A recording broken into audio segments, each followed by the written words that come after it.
Scott Ritter is the former Marine Corps intelligence officer and the most famous weapons inspector in the history of the world. I was just listening to his podcast last night, and I'm glad he is reciprocating tonight with us here on the Mother of All Talk Show. Scott, welcome back. Let me start with what I heard you say last night on Ask the Inspector, and it's quite eerie, really. You predicted that we will be in nuclear war in 2026.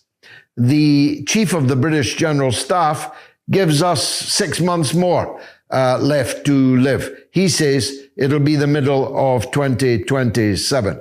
Have we really quietly sleepwalked into this situation? Unfortunately, I think we have. First of all, when the British Chief of General Staff speaks, he's talking about conventional confrontation, and that's part of the calculation. Somehow, the United States and NATO have gotten into their thick skulls that embracing a policy that seeks the strategic defeat of Russia in Ukraine is a harmless policy. That there's no consequences for their actions, without reflecting on the fact that Russia's nuclear posture, which dictates the conditions under which Russia can use nuclear weapons, stipulates that if there is a conventional threat to the existential survival of Russia, that Russia will use nuclear weapons to eliminate this threat. We in the West say, we can't have victory in Ukraine until we return Russia to its 1991 borders. There's a modification of that says, we'll accept the 2022 borders.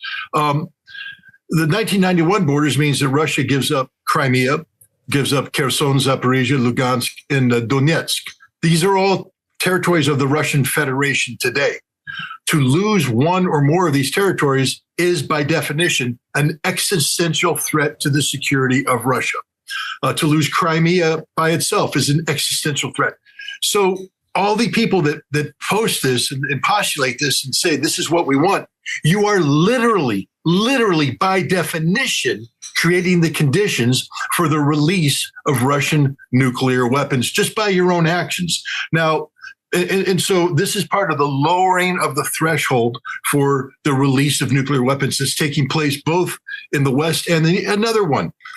Jan Stoltenberg says, we're going to take 24 of these 100 B-61 bombs we have sprinkled around Europe, and we're going to put them on operational standby. That means they're not sitting in a nuclear weapons locker under key, and decisions have to be made to pull it out, to activate them, et cetera. No, they're going to be ready to rock and roll, ready to be put underneath an F-35A or an F-16 that belongs to one of any number of nations. It used to be just 5, but now the NATO nuclear deterrence people are saying anybody that has an F-35, including Poland, by the way, when they get them, or an F-16, can now opt into being a nation capable of delivering nuclear weapons. This means that every time one of these aircraft take off from a NATO airfield, Russia has to assume they carry a nuclear weapon. And of course, if it's the F-35, it carries it in weapons bays underneath, so you can't physically tell. Let's say that 3 of these take off and now come screaming towards the Belarus border or the border with Ukraine or in the Baltics in some sort of, manly demonstration of force to Russia. Russia has to assume that they're carrying nuclear weapons. And the closer they get, the closer to the threshold of Russia's own hair-trigger nuclear response we get. And we haven't even talked about the fact that in 2026, the United States and Germany have reached an agreement for the reintroduction of intermediate range missiles back onto European soil. That weapons that I got rid of. This is why it's a little personal to me, George. I know I'm getting a little hot under the collar and a little angry here, but I was part of the process, the people, the team that got rid of what was then the greatest threat, not only to European security, but global security. Because here's the other thing I'm going to tell your European audience. There's no such thing as limited nuclear warfare. None whatsoever, especially when it comes to the potential of NATO American weapons being used against Russia.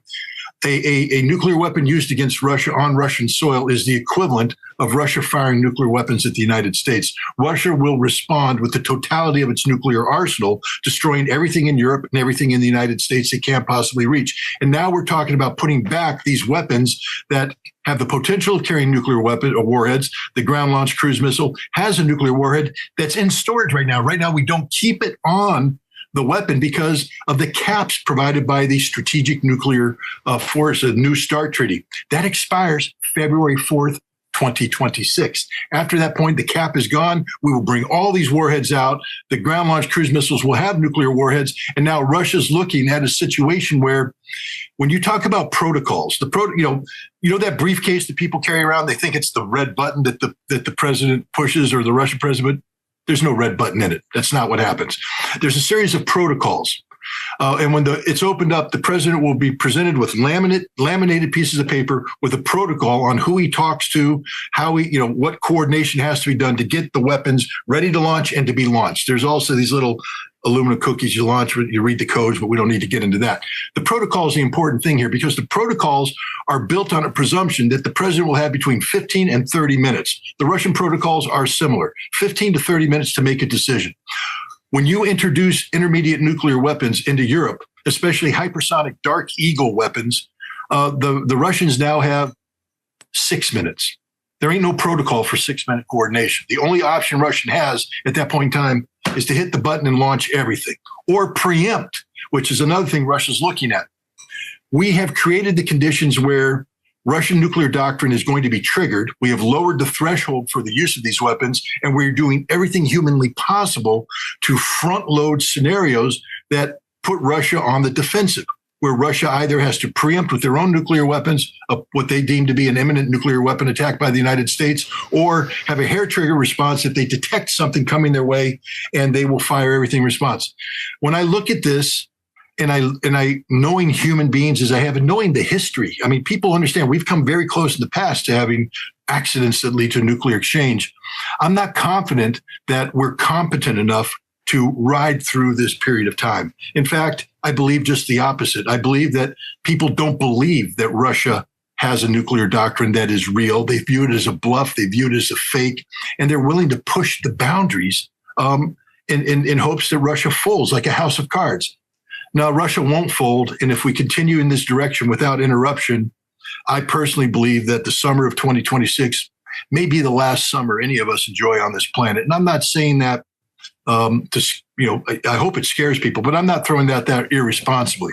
As you said, I've been doing this for a while. This is something that I know an awful lot about. I know the mindset, I know the policies, I know the procedures. And when I put it all together, we don't have the checks and balances in place to prevent a nuclear war. If we allow things to go forward unchecked as they are now, the summer of 2026 is going to be a very, very dangerous period of time.